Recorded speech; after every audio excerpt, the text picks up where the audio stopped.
근데 그 모습 어디에 코로나로 고통받는 자영업자들이 있나요? 우주 최강 미남 소리 들을지 모르지만 대통령이 우주 최강 미남이면 아파트값 떨어지나요?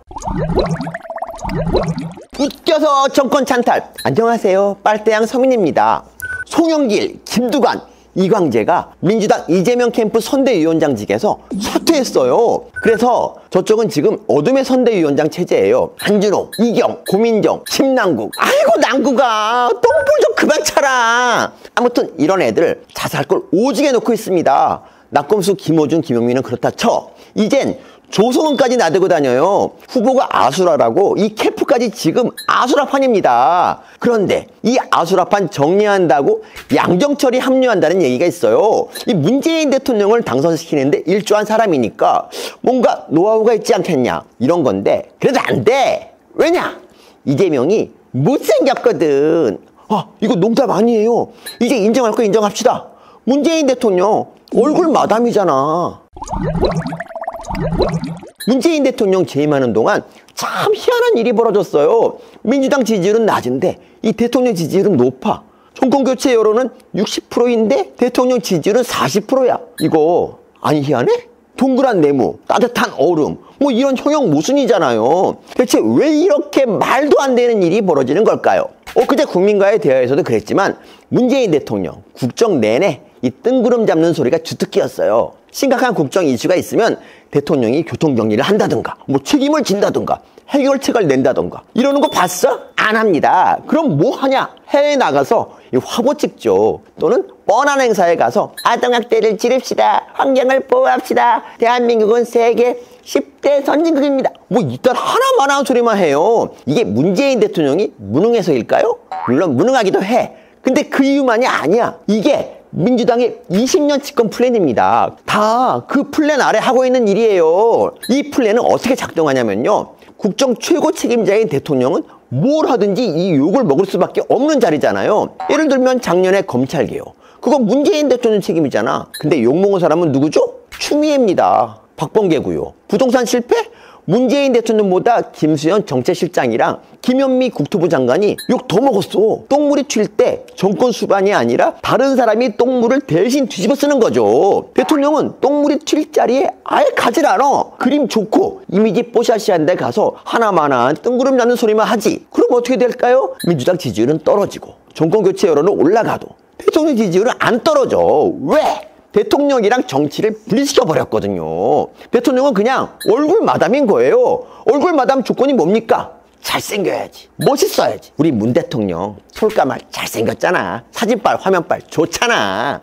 이 타켓무늬 시켜서 이 레이저쇼 하고 BTS 저우에 배치하면 더 좋아. 이게 다 이 대통령이랑 정치를 분리시키는 얼굴 마담 짓입니다. 근데 이미지 조작이란 말 들어보셨어요? 예전에 안티조선 운동이 유행할 때 많이 알려진 말인데, 이 신문이 일면 사진을 어떻게 배치하고 이 헤드를 어떻게 뽑느냐에 따라 정치인의 이미지가 조작되고 여론이 조작된다, 뭐 이런 뜻인데요. 근데 지금은 이 이미지 조작을 청와대가 하고 있는 겁니다.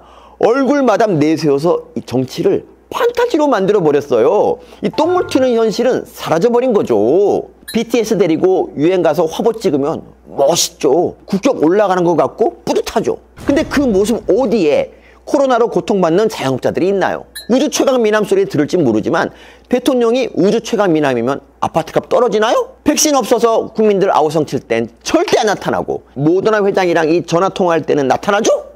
다들 핸드폰 있을 테니까 문재인 대통령 페북 한 번씩 들어가 보세요. 거기 단 한 줄이라도 대한민국 현실이 있는지 보세요. 에너지 위기 잘 대처하고 경제 좋고 이 선진국들이 부러워하는 대한민국이니 어쩌니, 이게 판타지지 현실이야? 그래서 문통은 대한민국 대통령이 아니라 대한민국 홍보대사예요. 정치를 하는 정치인이 아니라 정권 홍보하는 셀럽이야. 민주당이 한 잘못이 엄청 많지만 그 가운데 가장 큰 잘못을 고르라면 전 이걸 고를 겁니다. 대통령을 판타지 영화 주인공으로 만들어버린 거, 정치를 현실과 분리시켜버린 거. 이유는 더 역겹죠. 지들 집권 오래 하려고. 이 판타지 영화 차기 주연도 정해져 있었어요. 바로 조국. 인물도 좋은데 이 뜬구름 잡는 소리는 문재인 대통령보다 더 잘해. 딱이지. 그래서 판타지 메타버스 구축, 대통령의 셀럽화로 이 장기 집권한다, 이게 민주당의 20년 집권 전략이었어. 근데 민주당의 이런 계획에 찬물을 확 끼얹은 사람이 있습니다. 바로 나, 빨대양 서민! 만은 아니고 이 조국 서팀. 민주당 판타지 영화의 차기 주인공 조국의 등판을 막았으니까 물론 우리 공은 아니고 모두 다 훌륭한 국민들 공인데, 아무튼 그래서 조국 대신 등판한 사람이 바로 이재명입니다. 조국이 안 거꾸라졌으면 이재명이 대선 후보 됐겠어? 절대 안 되지. 근데 문제가 있어. 문재인을 만든 양전철이 붙어도 해결 못할 문제가 있다고. 그게 뭐냐? 바로 못생겼다는 거. 이미지 조작이 안 돼요. 저때 그 문재인 대통령 전투기 탔잖아요. 그 사진 공개했잖아. 이거 이미지 조작이거든요. 북한은 미사일 막 쏴대는데 해결 못하니까 얼굴마담 내세워서 철도 국방 뭐 이런 식으로 이미지를 꾸미는 거죠. 근데 이게 먹혀. 왜? 솔직히 사진 자체는 멋있더라. 문통 공수부대 출신인 것도 떠오르고. 이게 바로 민주당이 만드는 판타지인 겁니다. 근데 이걸 이재명 후보가 똑같이 한다고 생각해봐요. 먹히겠어요? 전투기 기름값 아깝다고 난리난다 난리나. 이재명 후보는 판타지 주인공 역할이 안 돼요. 안타깝지만 외모 때문에 이재명이 출연하면 오히려 느와르가 돼버려. 이 현실과 분리된 판타지를 찍어야 되는데 느와르는 현실이 그대로 반영되는 장르잖아. 그래서 안 되는 거죠. 물론 이재명 후보도 다른 차원의 이미지 조작을 했죠. 가난한 소년공 출신이다, 신서민이다, 반재벌이다 하면서 진보 코스프레 오지게 했어요. 근데 이게 이미지 조작이었다는 사실을 드러낸 사건이 대장동입니다. 그런 의미에서 대장동 사건을 처음 공론화한 경기경제신문 박종명 기자, 대단한 일 하셨어요. 그리고 한 명 더 있어. 이재명 후보가 이미지 조작하는 거짓말장이다라고 오랫동안 얘기한 분이 있어요. 영화배우 김부선 씨. 이분도 마땅히 재평가해야 됩니다. 아무튼 정치는요, 아무리 아프고 힘들더라도 이 현실에 발을 딛고 삶에 단단히 붙어 있어야 돼요. 정치가 판타지면 안 됩니다. 국민들 배고프면 그 반지의 제왕에 나오는 빵, 그 한 번 먹으면 배 안 꺼지는 엘프빵, 그거 먹을 거야? 아니잖아요. 전쟁 나면 파이어볼 날리나? 집값 오르면 마법으로 집 짓냐? 아니잖아. 현실의 적은 친일 적폐니 뭐 검찰 적폐니 하는 이 있지도 않은 싸우론이 아니라 부동산이고 빈부격차고 일자리입니다. 근데 그동안 민주당은 이미지 조작해서 대통령을 이 판타지 주인공 만드는 게 선거 전략이었어요. 근데 그게 더는 안 먹힐 것이다. 왜? 이재명이 못생겨서 판타지 주인공 못 맞거든. 내가 얘기하니까 더 실감이 나지? 이 정치란 지키고 이루겠다고 약속한 가치를 실천하는 일이에요. 이 두 가지 인생 중 과연 어떤 인생을 산 사람이 이 정치라는 일에 더 적합할까요? 웃겨서 정권 찬탈. 안녕하세요, 빨대양 서민입니다. 오늘은 이 두 남자의 인생을 비교해 보려고 합니다. 여기 한 남자가 있어요. 어릴 때 학교도 못 다닐 정도로 무지무지 가난했대. 근데 그게 딱 20살까지. 이 남자 20살에 중앙대 합격하면서 이 장학금에 생활지원금까지 받아요. 근데 생활지원금이 월 20만 원. 당시 대기업 대졸 초임임금이 월 25만 원이었으니까 지금으로 치면 연봉 5천 가까이 되는 거야. 이 남자 어릴 때 찢어지게 가난했을지 몰라도 20살 때부터는 인생에 아우토반이 뚫린 거예요. 이 남자의 성공은 여기서 끝나지 않습니다. 24살 때는 이 사법고시에 합격하고 27에 개인 변호사 사무실을 개업해요. 우와, 나 27때 조기 월급 받으면서 카드 돌려막기 하고 다녔는데. 이 남자는 뭐 벼락 출세, 광석 출세야. 금수저는 물려받지 못했지만 금수저를 아예 사버린 거예요. 물론 개인적으로는 대단한 노력을 했겠죠. 목표 지향적인 삶을 산 것 같아요. 결혼도 목표 지향적으로 합니다. 5명의 여자를 소개받고 그 5명 중에서 꼭 결혼하겠다, 이렇게 목표를 세워요. 이 남자한테는 결혼도 사랑이 아니라 목표야. 그리고 세 번째 소개받은 여자랑 결혼을 합니다. 29살 때였죠. 30살 되기 전에 인생의 웬만한 목표는 다 잃어버린 이 남자. 불우하고 힘들어 보이나요?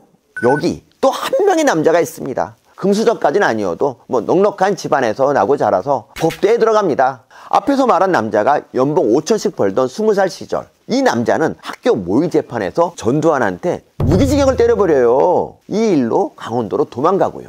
앞서 말한 남자가 40 패스하고 변호사 개업하면서 아우토반 쫙 달리던 시절, 이 남자는 쭉 백수!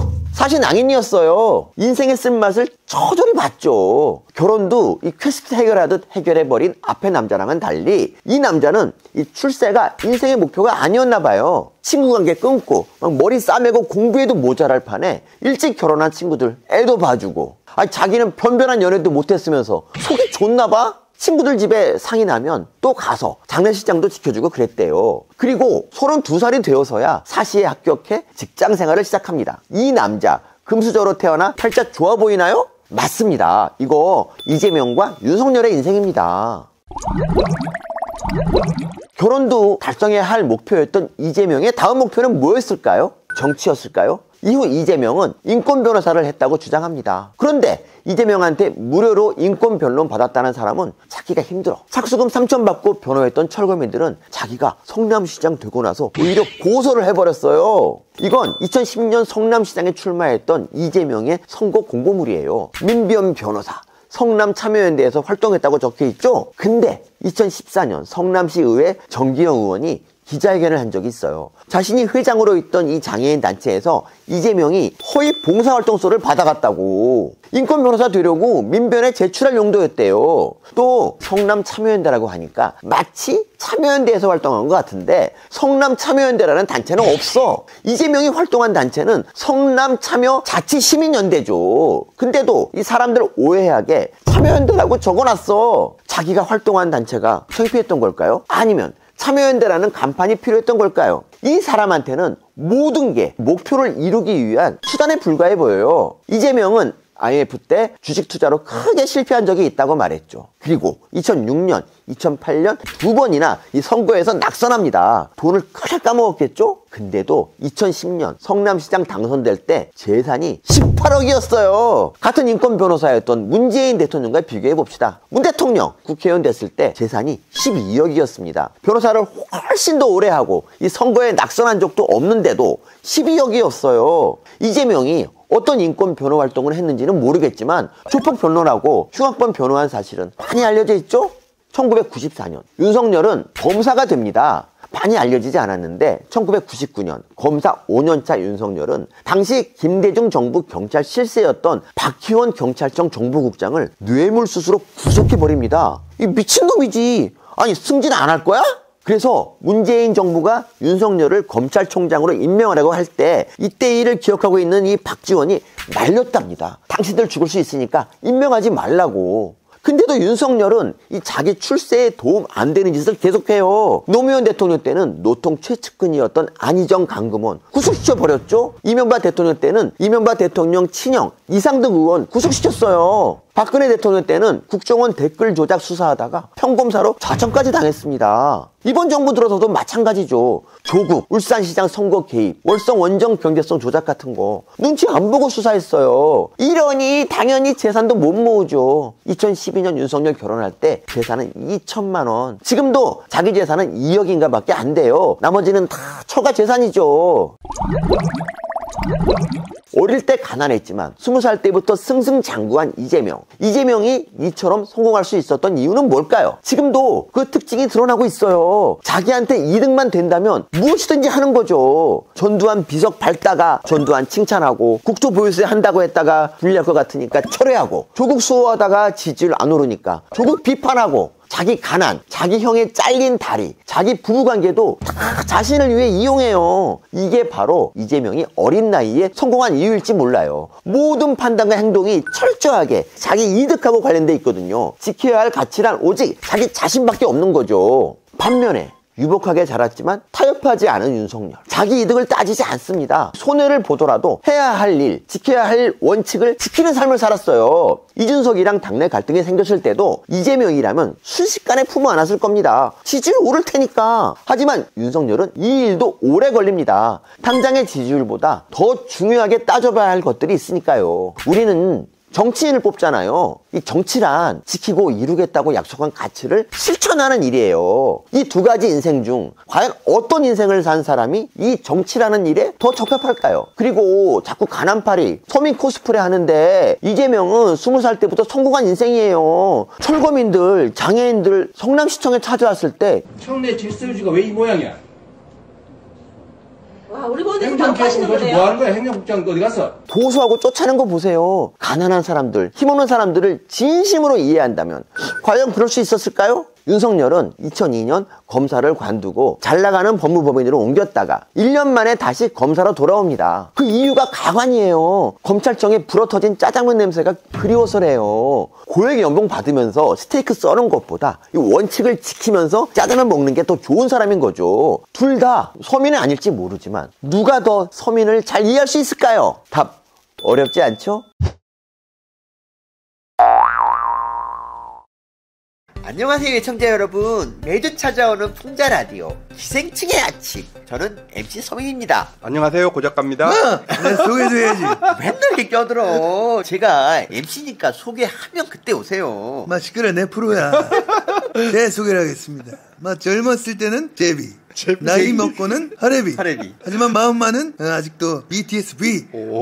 제가 MB입니다. 갈수록 잘하는 것 같은데. 라임이 딱 맞아. 아, 그래요? 근데 그렇긴 한데 MB님 젊을 때 제비였어요? 금시초문인데? 제가 또 한 스텝을 좀 비볐죠. 제가 한번 지나가면 마룻바닥이 막 번들번들해져가지고 하도 보배돼가지고 사람들이 막 자빠지고 막 그랬어요. 전혀 상상이 안 돼요. 네, 여름에도 내가 스키를 타고 다닌 사람. 스텝이 좋아가지고. 막 던지시네. 아무리 자기 프로라고. 개그 욕심이 좀 있으신 것 같은데요? 아이, 벌써 잊은 거야? 우리 집 가훈이 정직입니다. 저는 거짓말 절대로 하지 않아요. 이번에도 베이징 동계올림픽 가가지고 스키장 슬로프 광 좀 내줘야 되는데 나를 안 부르네. 야, 핑핑아, 나 좀 불러줘. 아이. 근데 MB님, 좀 전에 연락 받았는데요. 우리 문통님이 오늘 살짝 늦는데요. 얘 지각도 하는 거야 이제. 별걸 다 하네 이제. 새해라서 차가 좀 막히나 봐요. 그래서 오늘은 문통님 오실 때까지 대타로 한 분을 모셨습니다. 그 화제의 그분, 문통이 문흥왕이라면 이분은 오열아 막 울어. 문통님이 항상 우리 명희 막 이렇게 부르시던 JM님 모셨습니다. 안녕하세요, 명희님. 국민 여러분 안녕하십니까.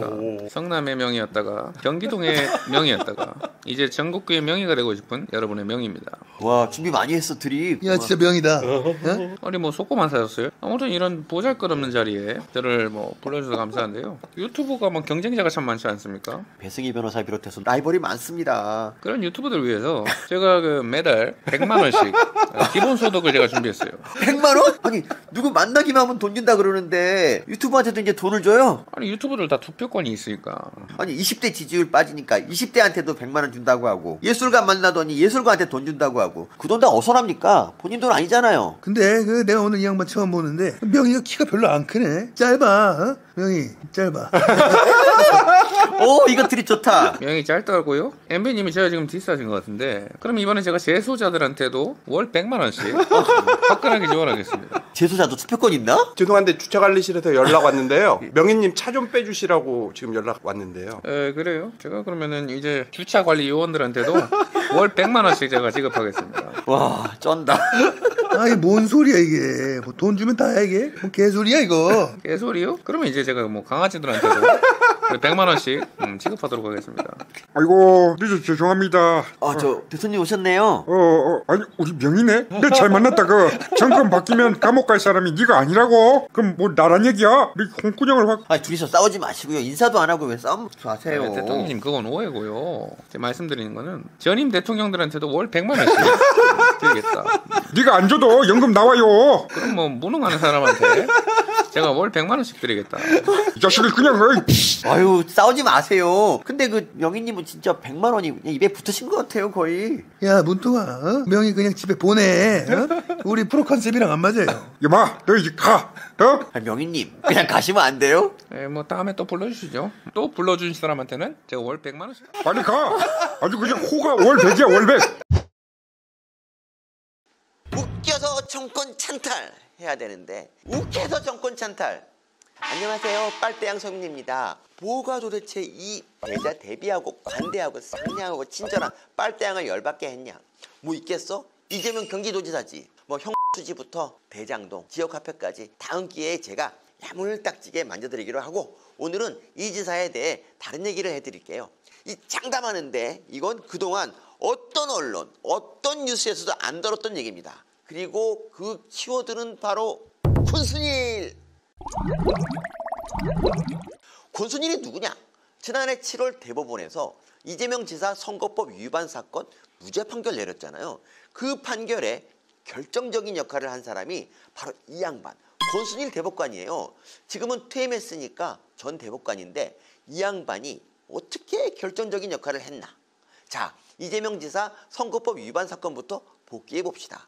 2018년 경기도지사 후보자 토론회에서 이재명 지사가 이런 발언을 해요. 우리 김영환 후보께서는 저보고 정신병원을 형님을 입원시키려 했다 이런 주장을 하고 싶으신 것 같은데 사실이 아닙니다. 정신병원에 입원시킨 것은 형님의 부인, 그냥 제 형수와 조카들이었고 이게 정치적으로 너무 시끄러우니 하지 말자, 못하게 막아서 결국은 안 됐다라는 말씀을 또 드립니다. 이런 발언을 했는데 이게 공직선거법상 허위사실 유포로 고발됐어요. 거짓말이라는 거죠. 이게 1심에서는 무죄가 나왔는데 어머나 2심에서 벌금 300만 원을 때리네? 이대로라면 이 지사 도지사직 상실, 피선거권 5년 박탈에 선거 보조금 30억까지 도로 뱉어내야 돼요. 아주 똥줄타는 절체절명의 상황이죠. 그래서 대법원까지 가는데 대법원 전원 합의체에서도 이 대법관들이 이 5대5로 나뉘어서 유죄다 무죄다 의견 대립이 팽팽했어요. 근데 권순일 대법관이 무죄 의견에 손을 들어줘서 6대5. 대법원장은 다수 의견을 따르는 게 관례니까 결국 7대5로 이 무죄 판결이 나와요. 결론적으로 권순일 대법관의 선택이 무죄 판결을 만든 거죠. 그런데 심리 과정에서 다른 대법관들은 이재명 지사 발언이 허위사실이냐 아니냐를 따지는데 권순일 대법관은 이 다른 논리를 펴니다. 바로 표현의 자유. 이 지사 발언이 거짓말이라 하더라도 표현의 자유라는 거예요. 그러니까 이 지사가 형을 정신병원에 강제 입원시키려고 한 건 인정한 거야. 근데 그게 표현의 자유라서 이 죄가 되지 않는다. 뭐 이런 주장이에요. 이런 권순일 대법관의 의견은 이 사건 판결문에도 반영됩니다. 아주 기막힌 표현을 썼어요. 설령 후보자가 일부 허위의 표현을 하더라도 그게 옳은지 그른지 국가기관이 아닌 일반 국민이 판단하는 것이 바람직합니다. 표현의 자유가 제 기능을 발휘하기 위해서는 그 생존에 필요한 숨쉴 공간, 즉 법적 판단으로부터 자유로운 공간이 있어야 하기 때문입니다. 그렇지, 숨쉴 공간. 표현의 자유를 위해서는 이 숨쉴 공간이 있어야 한다. 맞는 말이죠.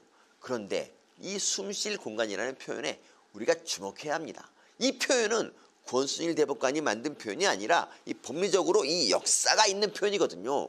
자, 미국으로 가봅시다. 1960년 3월 29일 그때 뉴욕타임스에 광고가 하나 실려요.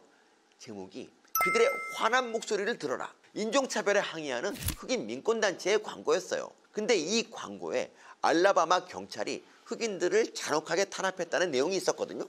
문제는 이게 사실과 달랐던 거죠. 이 광고에 나온 것처럼 경찰이 흑인을 심하게 탄압한 일이 없었어. 마침 알라바마 경찰국에 이 설리반이라는 감독관이 있었는데요. 이 양반이 그 광고를 보고는 화가 나. 왜냐하면 사실이 아니니까. 그래서 뉴욕타임즈를 명예훼손으로 고소해버립니다. 그래서 재판 결과 뉴욕타임스는 설리번 감독관한테 50만 달러를 손해배상하라. 근데 뉴욕타임즈도 그냥 광고 실은 것뿐인데 억울하잖아요. 그래서 이 사건이 연방대법원까지 갑니다. 그리고 연방대법원에서는 이게 명예훼손이 아니라고 뉴욕타임스에 최종적으로 무죄를 내려요. 브리딩 스페이스, 그러니까 숨쉴 공간이라는 표현은 윌리엄 브레넌 대법관이 이 재판 판결문에서 처음으로 사용한 표현입니다. 표현의 자유가 살아남기 위해서는 숨쉴 공간이 있어야 하고 보호되어야 한다. 이 지사 판결문이랑 비슷하죠? 그래서 이것만 보면 허위사실이 좀 있더라도 표현의 자유가 더 중요하다. 이 지사처럼 거짓말을 좀 하더라도 이 표현의 자유를 보장해야 한다. 이런 내용 같은데 이 판결문에는 더 중요한 내용이 있습니다. 그게 뭐냐? 공직자를 비판했다고 법정에 세운다면 설령 그 비판이 사실일지라도 사람들은 공직자를 비판하는 걸 그만둘 것이다. 그렇습니다. 이게 핵심이에요. 권순일 대법관이 주장한 표현의 자유가 숨쉴 공간, 즉 브리딩 스페이스는 이재명 같은 공직자가 누리는 게 아니라 이 공직자를 비판하는 국민들이 누려야 하는 공간이라는 겁니다. 이건 그동안 우리 대법원에서도 마찬가지였어요. 2011년 PD수첩 미국산 소고기 이 광우병 보도 판결 기억하시죠? 그때 PD수첩 보도가 엉터리였잖아. 그래도 대법원에서는 무죄를 내렸거든요. 그 판결문에도 이 숨쉴 공간이 나와요. 표현의 자유에는 숨쉴 공간이 있어야 하므로 객관적 진실과 완전히 일치할 것이 요구되어서는 안 된다. 뉴욕타임스 판결이랑 같죠? 근데 이 재판 원고가 누구였습니까? 농림부였어요. 이 농림부가 언론을 고소한 사건에서 대법원은 언론의 손을 들어준 거예요. 숨쉴 공간은 농림부 같은 공직자가 누리는 게 아니라 언론이 누리는 거라는 거죠. 또 있습니다. 2012년 변희재 씨가 어떤 사람을 주사파라고 비판했다가 명예훼손으로 고소당하거든요. 근데 대법원에서 변희재 씨한테 무죄 판결을 내려요. 이 판결문에도 숨쉴 공간이 등장합니다. 명예훼손으로 인한 책임으로부터 표현의 자유를 보장하기 위해서는 이른바 숨쉴 공간을 확보해 두어야 한다. 근데 이때 변희재 씨를 고소한 사람이 누굴까요? 맞습니다. 통합진보당 이정희 의원. 이분 공직자잖아요. 그동안 대법원은 이 국민의 표현의 자유가 숨쉴 공간을 보장했지 국민의 비판 대상인 공직자의 숨쉴 공간을 보장한 게 아니었어요. 그런데 황당하게도 권순일 대법관은 재선 성남시장이자 경기도지사라는 막강한 권력을 가진 공직자의 표현의 자유가 숨쉴 공간을 보장하라고 판결한 겁니다. 공직자가 선거 토론에 나와서 국민을 상대로 거짓말을 하더라도 표현의 자유를 누리라는 거예요. 더 어처구니 없는 건 다들 아시죠? 대법원에서 인정하는 표현의 자유를 마음껏 누리는 이 공직자 이재명 경기도지사는 그동안 국민의 표현의 자유를 인정해 본 적이 없는 사람이라는 겁니다. 고소왕이잖아. 2013년 형수 욕설 녹취 파일 보도했다고 성남일보랑 거기 게시판에 올라온 기사 208건을 고소했어요. 2014년 형 정신병원 강제 입원 보도했다고 채널A 고소했어. 2015년 경기 동부연합이랑 관련됐다는 보도했다고 서울신문 고소했고요. 2018년 국제 마피아파랑 유착 의혹 보도했다고 그것이 알고 싶다 고소했습니다. 어디 언론뿐입니까? 네티즌들, 민원인들, 심지어 자기 조카까지 명예훼손으로 고소한 사람이에요. 이 언론과 국민의 표현의 자유는 개밥그릇 바풀떼기 취급도 안 한 사람이란 말입니다. 아니 권순일 대법관님, 법이 이렇게 불평등해도 되는 겁니까? 이재명 지사는 국민의 표현의 자유를 이렇게 억압하고 이 걷어차는데 이 지사만 표현의 자유 누려도 되는 겁니까? 공직자가 아니라 국민의 숨쉴 공간을 보장하라는 법의 취지를 이 공직자이자 권력자한테 이렇게 막 적용해도 돼요? 이번 대법원 판결 때문에 허위사실 공표죄에 대한 판례가 바뀌었답니다. 이 판례가. 아니 판례를 바꾸면서까지 권순일 대법관이 이재명 지사를 살려준 거라니까요. 더 충격적인 건 권순일 이 양반이 과거에는 똑같은 사건에 유죄를 내렸다는 점이에요. 2015년에 박경철 익산시장이 TV 소론에서 허위사실을 유포했다고 벌금 500만 원을 받았거든요. 이거 대법원 상고를 기각하고 유죄를 확정했습니다. 대체 이 지멋대로인 판결은 늘어난 빤스끈 고무줄 같은 이 기준은 대체 어디서 나오는 걸까요? 뉴스 다들 보셨죠?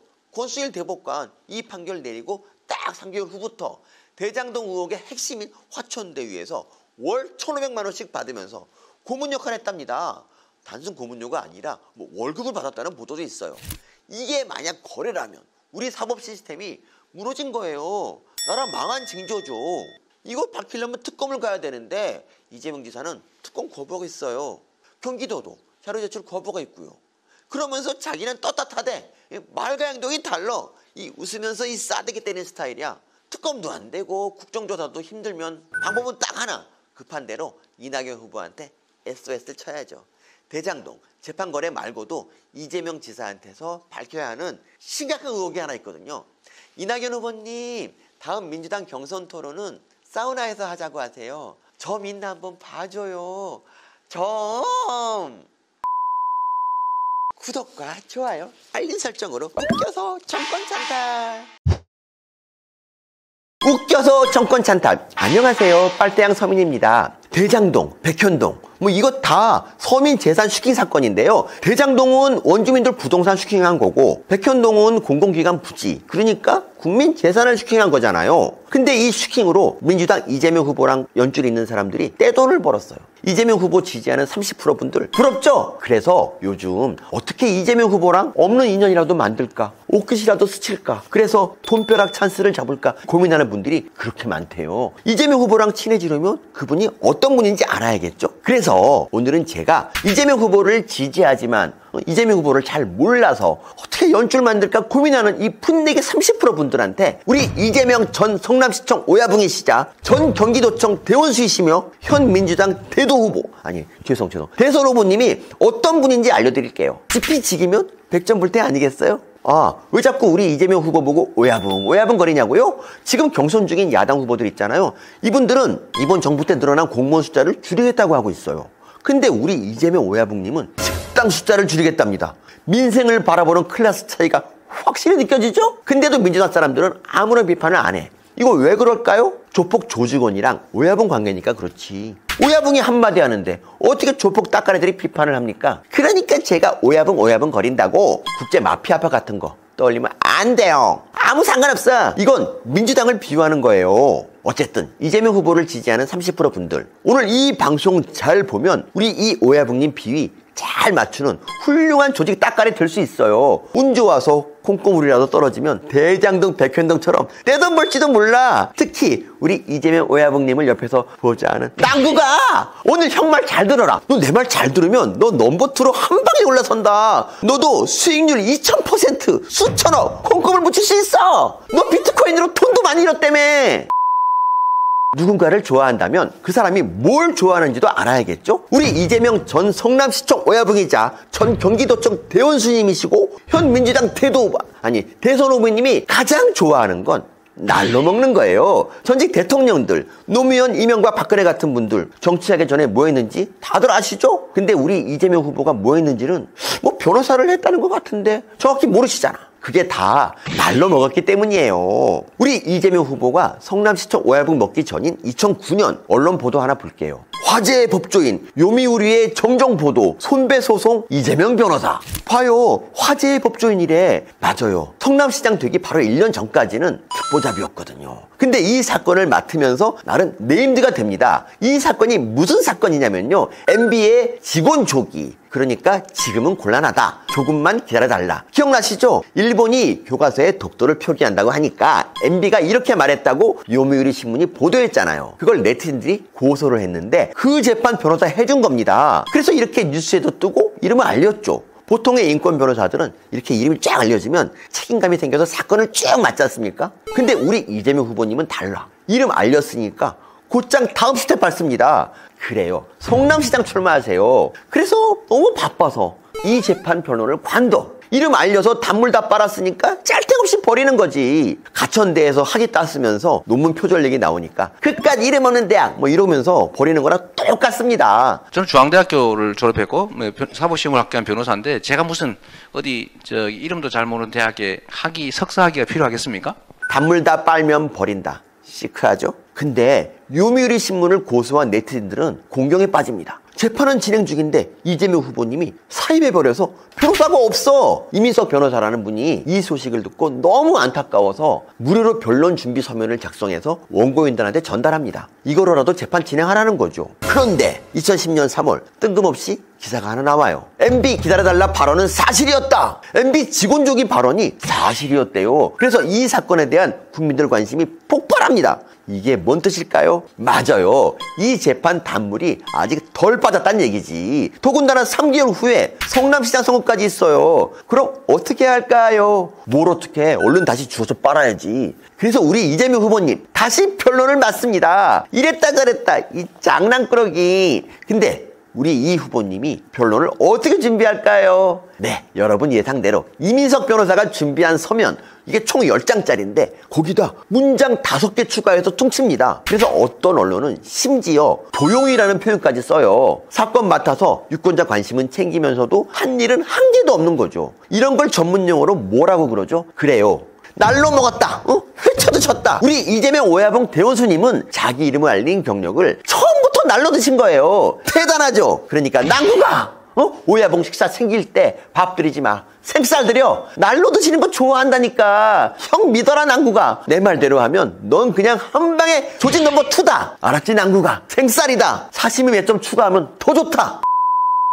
그렇다면 이 요미우리 재판 어떻게 됐을까요? 재판부가 고소를 기각합니다. 우리 이재명 후보님은 반드시 상소하겠다고 공언하죠. 그리고 실제 항소가 진행됩니다. 하지만 이민석 변호사랑 다른 변호사들이 항소를 맡고 우리 이 후보님은 큰소리 친 거랑은 다르게 항소에서 빠집니다. 이건 무슨 뜻일까요? 맞아요. 우리 이재명 후보님은 단물 없으면 안 빤다. 단물 없으면 입에도 안 된다. 바로 그겁니다. 성남시장 됐는데 그거 빨아봐야 단물 안 나오잖아요. 맞아요. 이게 바로 우리 이재명 후보님이 두 번째로 좋아하는 거예요. 빨아먹고 버리는 거. 줄여서 빨버. 어휴, 여배우 생각하지 마. 여배우 얘기 아닙니다. 2011년 철거민들이 이 겁도 없이 우리 이재명 후보님을 집단 폭행한 사건 다들 아시죠? 이 사건 때도 우리 후보님의 빨버 하시는 매력이 잘 드러났어요. 일단 이 사건 우리 이재명 후보님은 집단 폭행이라고 주장하셨는데 집단 폭행 아니에요. 법원 판결문 보면 가해자가 한 명이야. 다구리가 아니라 1대1 맞짱이었던 거죠. 근데 이 가해자가 60대인데요. 강호 무림 고수인가 봐요. 인터넷에 영상 많이 있으니까 한번 보세요. 뭐 크게 부딪힌 것도 없는데 다음날 우리 후보님이랑 수행비서 백모 씨 집 사고 나타납니다. 맞아요. 이게 그 유명한 전설의 1타 2깁스 사건이에요. 자해공갈단 사건에서 본 장면 같다고요? 오해하시면 안 돼요. 이 가해자가 이 장풍 쐈을 수도 있잖아.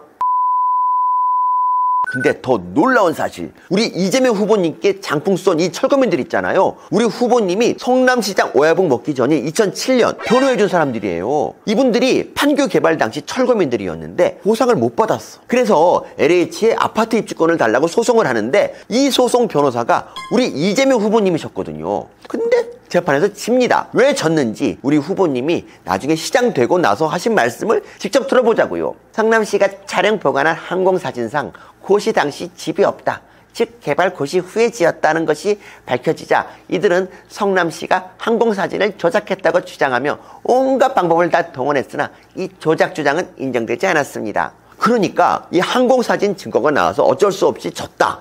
자기 책임이 아니다. 이런 뜻이죠. 근데 이 철거민 분들이 재판에서 주장한 게 바로 항공사진이 조작됐다는 거예요. 그리고 그 재판 변호사가 우리 이 후보님이시고요. 그러니까 항공사진이 조작됐다고 주장한 사람이 바로 본인인 겁니다. 본인 능력이 없어서 진 걸 마치 철거민들 잘못인 것처럼 말씀하세요. 모름지기, 일개 조직의 오야붕이라면 여러 가지 화술에 능통해야겠죠? 우리 오야붕님 유체이탈화법도 능수능란하십니다. 매력 쩔죠? 근데 이 철거민 분들 얘기 들어보면 우리 이재명 후보님이 실력이 없어도 재판에 진 것 같지 않아요. 착수금을 2,300만 원이나 냈는데 이재명 본인은 거의 안 오고 이 막내 변호사를 보냈대요. 그러니까 우리 후보님 실력이 없는 게 아니라 막내 변호사가 실력이 없었던 거죠.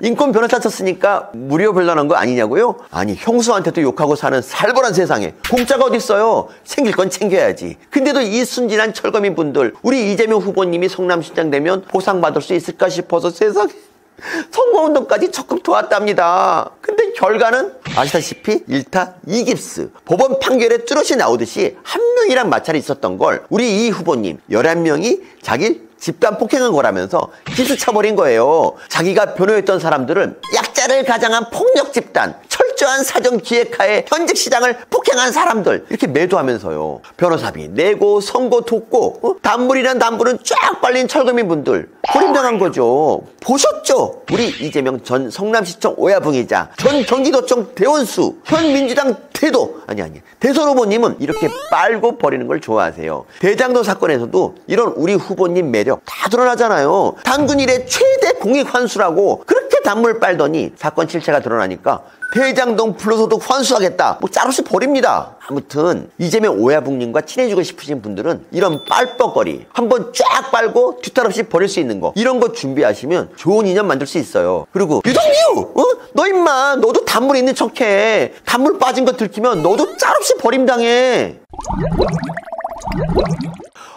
잠깐 알아봤는데도 벌써 시간이 이렇게 됐네요. 그만큼 우리 이재명 오야붕님의 이 쩌는 매력이 무궁무진하다는 증거니까 이 시리즈 2탄을 기대해 주시고 남구가 형 말 들었지? 날로 먹을 생쌀 준비하고 한번 빨고 버릴 그런 거 준비해라. 예를 들어 기본소득 같은 거 있잖아. 아니 나이트클럽도 마른 안주 한 접시에 과일 한 접시 정도 줘야 기본인데 꼴랑 한 달에 8만 원 주면서 이 기본 갖다 붙이지 않냐. 이런 게 이 선거 때 MSG 팍팍 뿌려서 시원하게 한번 빨고 선거 끝나면 갖다 버리기 딱 좋아. 이런 거 준비해서 갖다 바쳐라. 남구가 내가 힌트 하나 줄까? 기본 정신병원 어때? 국민 누구나 1년에 한 번씩 마음에 안 드는 누군가를 이 정신병원에 강제 입원시킬 수 있는 권리. 찍고 어쩌고 욕하는 이런 사람들 입원시키면 이 싸울 일 없이 세상 참 평화로워지지 않겠냐. 남구가 꼭 이거 생각 좀 해봐라.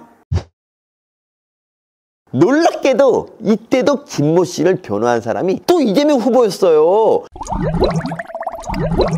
웃겨서 정권 찬탈. 안녕하세요, 빨대양 서민입니다. 이재명 지사와 성남 국제 마피아파 돈을 줬다 아니다, 유착을 했다 안 했다, 지금도 연루 의혹이 계속되고 있죠. 그런데 요즘 또 다른 의혹이 인터넷이랑 SNS에 쫙 퍼지고 있어. 그게 뭐냐? 혹시 이재명 지사 조카도 성남 국제 마피아파 아니야? 뭐 이런 건데 보니까 좀 그럴싸해.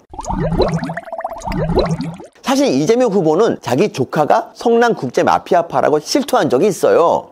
제 이종 조카가 중학교 다닐 때 국제 마피아의 중학생 조직원이었었어요. 이게 2018년 그것이 알고 싶다 인터뷰인데, 그래서 자기가 4번을 변호해줬답니다. 촉한데 어쩌겠어요. 근데 이거 말고, 이런 중학생 핏덩어리들 말고 다른 사건으로 지금 이재명 조카가 성남 국제 마피아파 아니냐 이런 의혹이 나왔는데요. 그 사건이 뭐냐? 사실 이재명 조카가 사람을 죽였거든요. 그것도 2명이나. 맞아요, 이재명 조카 모녀 살인 사건이에요. 사건이 많이 끔찍한데 이해하는 데 필요하니까 사건 경위를 이 판결문 중심으로 좀 설명할게요. 사건은 2006년 5월 7일 벌어집니다. 당시 30살이었던 이재명 후보 조카는 집안에서 반대한다고 헤어지자고 요구하는 여친 집에 찾아갑니다. 미리 구입한 칼이랑 테이프를 들고요. 여친 아버지는 5층에서 뛰어내려 심각한 부상을 입고, 여친이랑 여친 어머니는 방으로 숨었는데 이 조카가 강제로 문을 열고 들어가서 각각 18회 19회씩 찔러서 사망케 합니다. 그래요, 당시 뉴스에 크게 나왔던 암사동 모녀살인 사건의 범인이 이재명 후보 조카예요. 이 조카는 현재 무기징역 받고 복역 중입니다. 이재명 후보는 이 사건 1심과 2심 변호사였어요. 조카인데 뭐 변호할 수 있죠, 혈육인데. 근데 이 김성수 살인 사건, 이때는 흉악범들 엄벌해야 한다던 분이 자기 조카 변호할 때는 심신미약을 주장했어. 말이 그때그때 달라. 뭐 이분 하는 일이 뭐 그렇지. 아무튼 조카 변호할 수 있습니다. 연좌제도 사라진 세상이고 살인범도 변호받을 엄연한 권리가 있으니까 이게 문제가 될 수는 없어. 그저 불행한 가족 사이일 뿐이죠. 그런데 이번 달 월간 조선에서 아주 흥미로운 기사를 냈어요.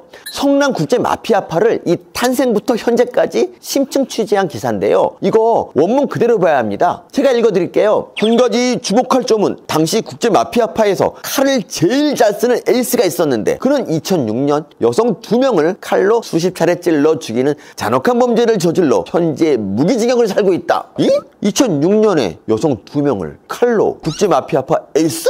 뭔가 머릿속에 확 오버랩되는 사건이 있죠? 계속 봅시다. 이 사건과 관련 있는 전직 수사 당국 간부의 말이랍니다. 그는 사귀던 여성의 부모가 교제를 인정하지 않자 여성과 그 여성의 어머니를 길이 33cm 칼로 각각 20회가량 찔러 죽였다. 여성의 아버지도 죽이려 했지만 도망가는 바람에 실패했다. 아버지는 탈출 과정에서 심각한 부상을 입었다. 맞아요, 이재명 조카 살인사건이랑 똑같습니다. 이게 어떻게 된 걸까요? 이재명 후보 조카가 국제 마피아파 칼잡이 에이스란 얘기일까요?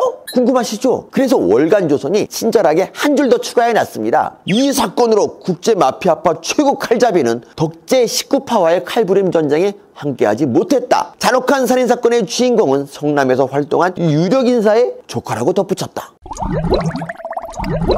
물론 월간조선은 성남 국제 마피아파 칼잡이 에이스가 이재명 후보 조카라고 밝히진 않았어요. 그냥 성남 유력 인사 조카라고만 했지. 가능성은 적지만 엄마랑 딸은 살해당하고 아버지는 도망가다 부상당한 살인사건이 2006년에 2건 있었을 수도 있잖아. 그래서 이 기사만으로 이재명 후보 조카가 성남 국제 마피아파 칼잡이 에이스라고 단정할 수 없습니다. 그런데도 사람들은 자꾸 의심을 해. 왜? 이 후보랑 성남 국제 마피아파 연루 의혹이 아주 클린하게 해소되지 않았거든. 국제 마피아파랑 관련한 이재명 후보 해명이 납득이 되는지 한번 봅시다. 2007년 이재명 후보는 형사사건 변론을 하나 맡습니다. 집단 흉기 상해, 협박, 감금 뭐 이런 죄로 기소된 이 김모 씨라는 사람인데, 이 사람이 이미 폭행죄로 전과가 있는 사람이었어요. 맞습니다. 국제 마피아파예요. 이게 이재명 후보가 국제 마피아파 변호했다고 논란이 된 사건입니다. 그래서 2018년에 그것이 알고 싶다 해서 이걸 보도했어. 그때 이재명 후보가 뭐라고 해명했냐면요. 조폭이 아니라고 주장했다니까요. 가족들이 와서 저한테 이 가족은 선량한 시민인데 억울하게 이렇게 지금 잡혀 있으니 그 억울함을 풀어달라. 제가 생각하는 억울함 없는 사회를 위해서 이 억울하다고 하는 사람들을 제가 내칠 수가 없었다. 조폭이 아니라 억울한 사람들인지 아셨답니다. 저게 2018년, 그러니까 사건 발생 11년 후에 한 해명이거든요. 근데 이 후보가 사건을 맡았던 2007년 당시 상황을 한번 볼까요? 경기도 최대 규모의 폭력 조직인 국제마피아파 조직원들이 경찰에 붙잡혔습니다. 건장한 체격의 남성들이 유흥가를 떼지어 돌아다닙니다. 이들은 성남 지역 폭력 조직 국제마피아파 조직원들. 보셨죠? 이재명 후보가 변호한 조폭들 잡힐 때 뉴스에 크게 났어요. 검거 61명, 구속 31명, 기소 47명. 엄청 큰 뉴스였습니다. 그런데도 이재명 후보는 사건을 맡았어. 그럼 이게 뭐야? 성남시장 준비한다는 분이 성남 관련한 뉴스도 안 보고 사셨다는 말 아니에요? 이걸 믿으라고? 그래, 바빠서 뉴스를 못 봤다고 칩시다. 바쁘면 그럴 수 있지. 2007년이면 옥수동도 다닐 때고 그러니까. 근데 이 사건 판결이 같은 해 8월에 나거든요. 이재명 후보가 변호한 김모 씨는 징역 2년 6개월, 집행유예 3년을 받는데 그 판결문에 떡하니 적혀 있어요. 이 김모 씨 국제마피아파 행동대원이라고. 사건 맡을 때야 이 사람이 조폭인지 몰랐다고 치더라도 이제는 아셨겠죠? 근데 한 달 뒤 이 김모 씨가 또 기소됩니다. 미성년자랑 술 먹다 걸린 자기 조직원들한테 술 안 마셨다고 하라면서 위증교사하다 걸렸어요. 구질구질한 범죄고 이것도 벌금 500만 원 나왔죠. 근데 이거 아찔하네? 놀랍게도 이때도 김모 씨를 변호한 사람이 또 이재명 후보였어요. 이 사람 국제마피아파라고 떡하니 적힌 판결문을 받아본 지 한 달 만에. 이재명 후보님, 이걸 어떻게 해명하시렵니까? 변호사가 판결문도 안 읽어서 국제마피아파인지 몰랐다고 변명하실 건가요? 아니면 미성년자한테 술 판 사람 인권도 변호해야 한다, 난 인권 변호사다, 뭐 이런 거예요? 이렇게 해명이 엉터리니까 사람들이 자꾸 이 후보랑 조폭 관계를 의심하는 겁니다. 수임료는 얼마 받으셨어요? 아, 인권 변호사니까 무료별로 하셨어요? 아유, 조폭업계 종사자분들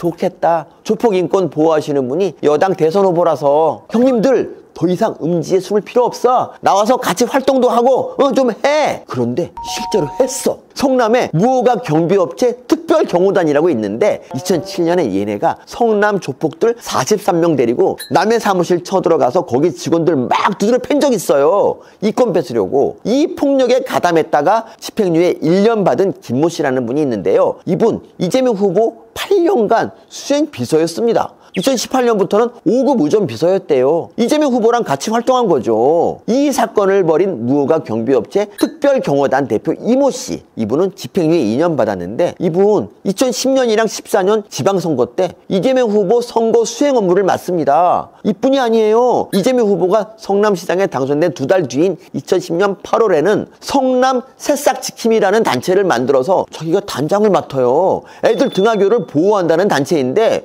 조폭이 단장이야. 부단장은 누군지 아세요? 아까 말한 김모 씨. 이 폭력에 가담했던 이재명 후보 의전비서 김모 씨가 부단장이었어요. 말 나온 김에 성남시 의회 회의록도 좀 봅시다. 성남시 이덕수 의원이 성남시 시설관리본부 이사장을 불러서 이렇게 야단을 쳐요. 이 새싹치기미가 뭡니까? 이재명 시장 경호하던 사람들 아닙니까? 만든 지 1년도 안 돼가지고 성남시에서 사회단체 보조금 지급 기준에도 어긋나는데 1년도 안 된 단체가 5천여만 원 넘게 받아가고 무슨 말이냐? 특혜를 받았다는 얘기예요. 그래서인지 이분 꿈도 야무지게 꿨어요. SNS에 뭐라고 그랬냐면요, 대통령 경호처 입성 프로젝트 돌입. 뭐 아는 사람이 대통령이라도 되나봐요. 성남국제마피아파는 2010년에도 사고를 칩니다. 건물 관리권 뺏겠다고 남의 건물 쳐들어가서 또 두드러 패고 부수고 했나봐요. 양아치들 하는 짓이죠. 근데 이 사건에 가담했다가 집행유예 2년 받은 임모 씨라는 분이 있는데 조폭이지. 근데 이분이 이재명 후보 선거 유세에 등장하더니 새싹지킴이 본부장을 해요. 여기서 끝이 아니야. 2015년에는 이분이 민주당 지역위원회에서 청년위원회 분과위원장까지 합니다. 조폭이 이 정당 생활까지 한 거예요. 아니 뭐 백이라도 있나? 더 이상 음지로 숨어 다니는 조폭이 아닌 거죠. 이 임모 씨랑 같이 폭력을 행사하다 처벌받은 사람 중에 A라는 사람이 있어요.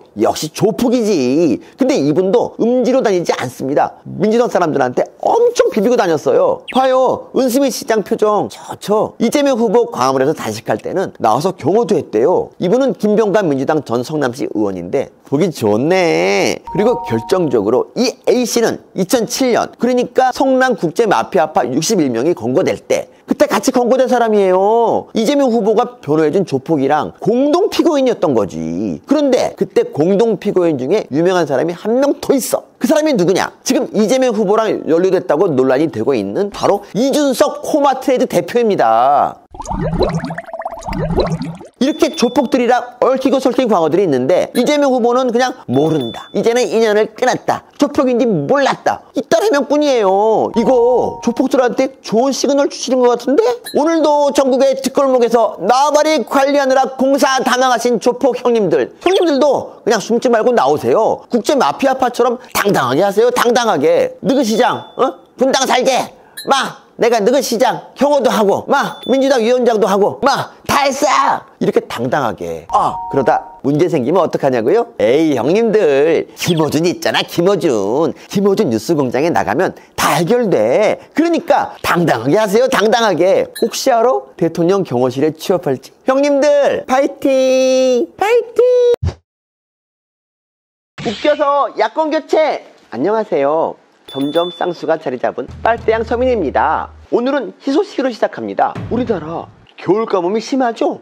근데 뉴스를 보다가 말이야, 이 극심한 겨울 가뭄을 해결할 방법을 저 빨대양이 찾아냈습니다. 그 비법은 바로 최강욱 양수기! 얼마 전 조국 딸 조민이 부산대랑 고려대 입학 취소됐다는 뉴스 다들 보셨을 거예요. 근데 그 뉴스를 보고 민주당 최강욱 의원이 말해요. 감옥도 아니고 이제는 병원에 있는데 제가 제 인생을 걸고 이 사람들 지켜주고 싶고. 봤지? 이 양반 울어. 조국 가족 지키겠다면서 웁니다. 와, 이게 울 일인가? 근데 이분은 울어. 대단하죠? 이 정도 이 착전 능력을 갖고 있는 사람은 이 정치 같은 거 시키면 안 돼. 더 대승적으로, 더 국가에 보탬이 되는 일에 써야지. 그렇지. 가뭄 해갈. 그래서 최강욱 의원을 겨울 가뭄 극심한 곳에 데려다가 묶어둡니다. 꼭 묶어야 돼. 겨울이라 칼바람 불면 도망가. 그 상태에서 조국 사진을 딱 보여주면 양숙이 눈물이 막 쏟아져. 가뭄 해결이야.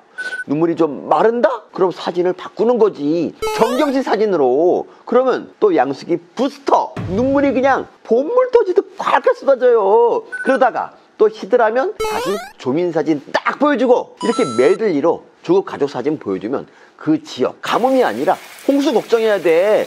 정치는 무슨 얼어 죽을 정치야. 이 정도 양수 능력이면 가뭄 해갈에 나서야 돼. 아니, 동료가 안 좋은 일 당하면 울 수도 있지. 너무한 거 아니냐? 혹시 이렇게 생각하시는 분 있나요? 그렇다면 그건 우리 인간 양수기, 인간 착즙기, 눈물샘이 24시간 팔당댐 만수주의보인 우리 최강욱 의원을 몰라도 한참 몰라 사는 소리입니다. 자, 최강욱 의원이 조국 아들한테 이 허위 인턴 증명서 발급해 줬다가 1심에서 징역 8개월에 집행유예 2년 받았죠. 근데 이 허위 인턴 증명서, 이게 2017년에 한 번, 2018년에 한 번 해서 총 2번인데 최강욱 의원이 처음에 서면 진술할 때는 이거 다 내가 발급해 준 거다, 허위 아니다 이랬거든요. 근데 2020년 재판 때 이 진술을 뒤집습니다. 2018년, 그러니까 두 번째 인턴 증명서는 자기가 발급해 준 게 아니래. 그럼 뭐야? 조국이 위조했다는 거잖아. 2018년이면 이 양반이 청와대 공직기강 비서관 할 때거든. 그 상급자가 민정수석 조국이고. 그래서 이때 발급한 인턴 증명서가 허위면 최강욱 죄가 더 커집니다. 그래서 우리 영어마신 조스라다무스, 조만 대장경, 조론한불, 이 조국 교수를 쥐처리한 화장지 머리에서 내팽개치고 물 내려버린 거예요. 자기 살 길 찾은 거지. 그런데 이제 와서 뻔뻔하게 조국을 지키겠다고 눈물을 흘려? 우와, 브라보.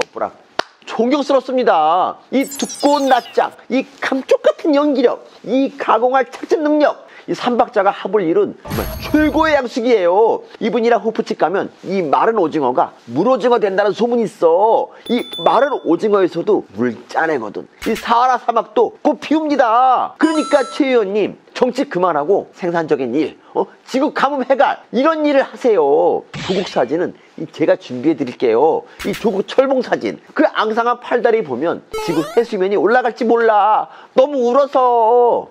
아무튼 우리 최강욱 의원이 이 조국 지키겠다면서 우니까 우리 때문이들도 같이 오열하네? 얘들아, 차라리 드라마를 봐라. 픽션이랑 리얼을 구분 못하겠으면 차라리 이 형을 봐. 형이 맨날 이건 구라, 이건 피션 하면서 쪽지게처럼 찝어주잖아. 또 요즘 이 형 얼굴도 볼만해. 그니까 이제 좀 그 허무맹랑한 민주당 유니버스에서 좀 깨어나자. 근데 이번에 보니까 최강욱 의원처럼 정치 말고 다른 데 재능 있는 사람이 또 있어. 이분은 그 불법 철거한 애들 있잖아. 막 그 집 때려 부수고 세입자 쫓아내는, 주로 이제 조폭이 하는 그런 업체. 그런 업체가 이분 채용하면 생산성 따따따블로 올라갑니다. 안 나가고 버티던 세입자들 이 협박하고 욕하고 그럴 필요도 없어. 이분 채용만 하면 그냥 알아서 나가. 이분이 누구냐? 눈치챘지? 그래, 우리 문통.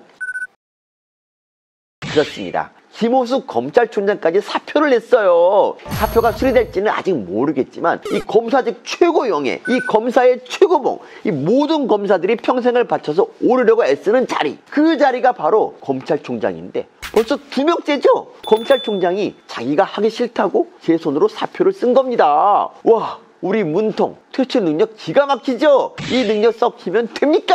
명예퇴직 추진하는 기업들, 무허가 불법 철거 업체들, 우리 문통 채용해보세요. 안 나가려고 찰싹 붙어서 이 젖은 낙엽 정신으로 버티는 사람들 다 알아서 나갑니다. 무허가 철거 업체 운영하는 조폭 오야봉님들 빨리빨리 우리 문통 컨택해. 퇴임하면 몸값 더 올라. 근데요, 김호수 총장이 사표 쓴 이유가 이 민주당이 추진하는 이 검수완박 때문이잖아요. 근데 돌이켜보세요. 윤석열 총장이 사퇴할 때도 이유가 검수완박이었어. 민주당이 검수완박으로 윤 총장한테 수사권을 뺏으려고 하니까 윤석열 당시 검찰총장이 사표를 낸 거잖아. 근데 민주당 얘네들 되게 웃긴다? 그때 윤 총장이 나가니까 검수완박 추진을 안 해. 그러다가 윤석열이 대통령에 당선되니까 또 검수완박을 추진합니다. 그렇지, 얘네들은 검찰이 수사권을 갖고 있는 게 문제가 아니야. 윤석열이 자기들 수사하는 거 그 자체가 문제야. 근데 이 심보가 얼마나 막장이냐면 좀 보세요. 지금도 검찰에 수사할 수 있는 범죄는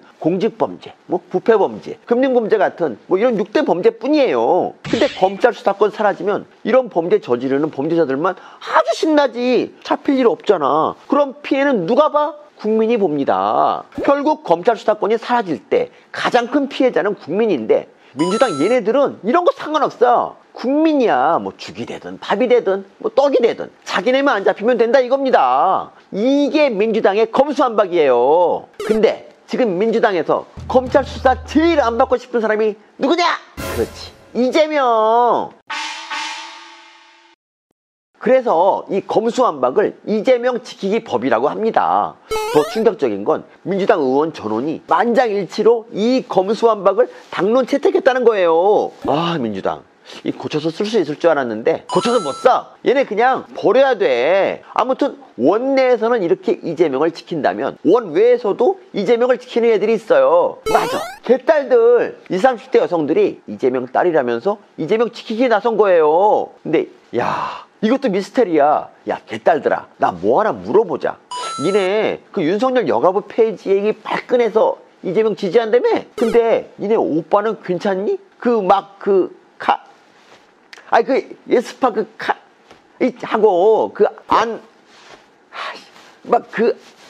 해서 매매한 동호 있잖아. 동호 걔가 오빠인 건 괜찮아? 또 그 니네 아빠 그 작은 엄마한테 어쩌고 저쩌고 그래도 괜찮아? 그런 아빠 지키고 싶어?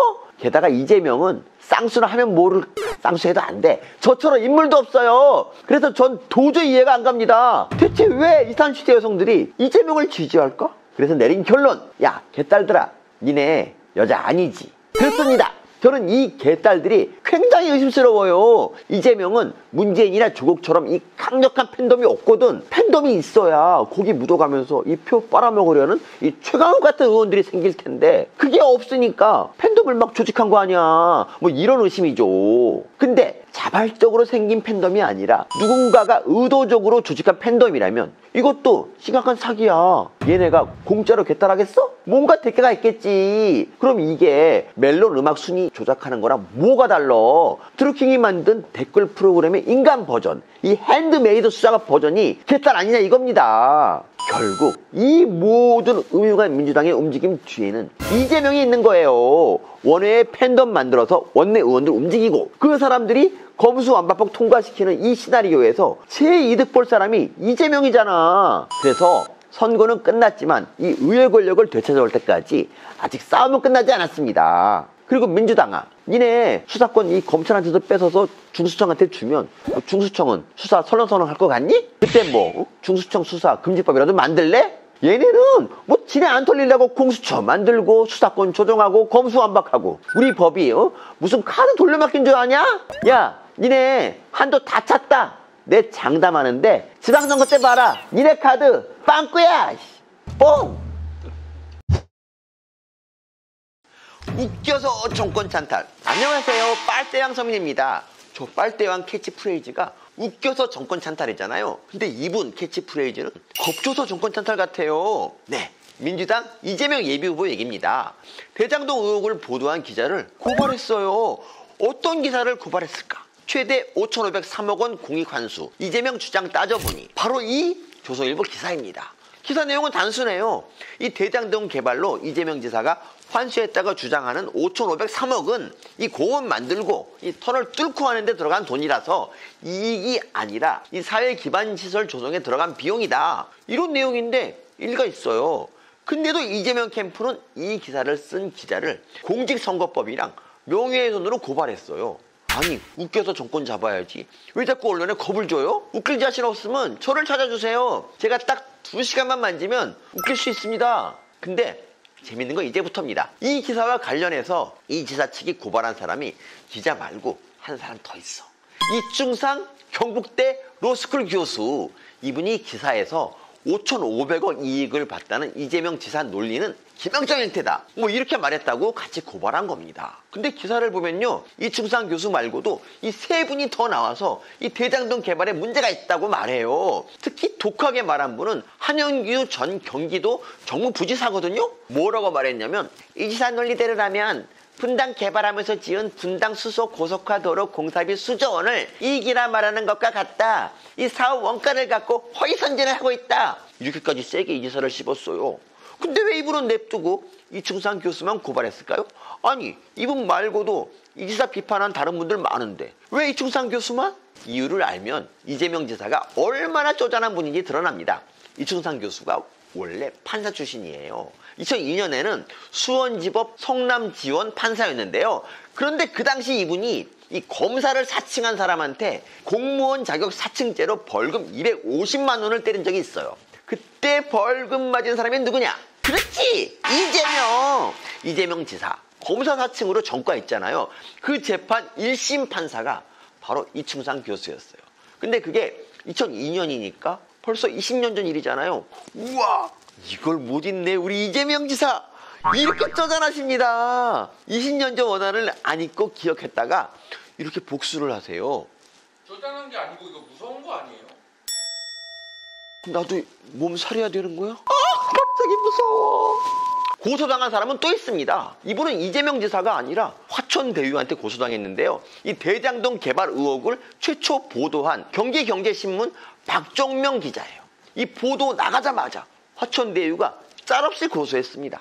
그런데 이건 잘 안 알려진 사실인데요. 이 사건을 최초 보도한 경기경제신문은 이 제보를 받아서 보도했거든요. 근데 이 제보자가 또 추가 제보를 했어요. 내용이 좀 충격적인데, 화천대유 회계를 보면 이 3천억 수준의 횡령 의혹이 있다는 겁니다. 2018년이랑 2019년에는 5%, 6%대 이자로 돈을 빌려 썼는데 2020년엔 갑자기 25% 고리 이자로 돈을 빌려서 이자만 1,024억 원을 지급했다는 거예요. 회사에 현금이 1,000억 넘게 있었는데도요. 또 땅을 산 원가랑 판 원가 차이도 나고, 이런 차액들이 다 횡령 아니냐는 의혹 제기인데요. 이 사건 최초 제보자고 여러 언론을 통해 이분 제보가 이 사실로 확인되고 있으니까 이 두 번째 제보도 그냥 흘러들을 수만은 없습니다. 그래서일까요? 화천대유 대주주인 김만배 씨가 작년 총선 즈음에서 이 수천만 원을 현금으로 여러 차례 인출해 갔답니다. 이것 때문에 그저께 김만배 씨가 경찰서에 출두한 거예요. 이 현금 흐름을 금융정보분석원이 지난 4월에 포착해서 이 경찰청에 넘겼는데 이제야 불러서 조사한 겁니다. 5개월 만에요. 야, 윤석열 후보는 혐의도 없다면서 바로 입건하더니 참 빠르기도 하다. 근데 대장동 사업이 풍기는 이 수상한 냄새를 맡은 사람이 이 제보자만 있는 게 아니에요. 황호양 전 성남 도시개발공사 사장도 의심을 했어요. 이분이 2015년 7월 그러니까 대장동 개발 사업 공모가 끝나고 3개월 후에 성남도시개발공사 사장으로 취임했는데요. 거기서 이 대장동 사업을 보고 직원들한테 이렇게 말했답니다. 검찰 수사 받을 수 있으니 조심들 해라. 문제가 될 것 같아 아예 성남에 뜰 관계자들도 안 만났대요. 황호영 이분이 이 성남시 도로과장 주택국장을 지낸 이 바닥 베테랑인데 이 베테랑이 보기에도 냄새가 나는 거죠. 민주당 이낙연 후보도 지금 비슷한 얘기를 하고 있습니다. 큰 그림이 짐작되는데 말을 극도로 아끼고 있대요. 그 큰 그림이 뭘까요? 천문학적인 이득을 챙긴 사람들. 이 횡령 의혹이 있다면 그 돈을 어디다 썼을까요?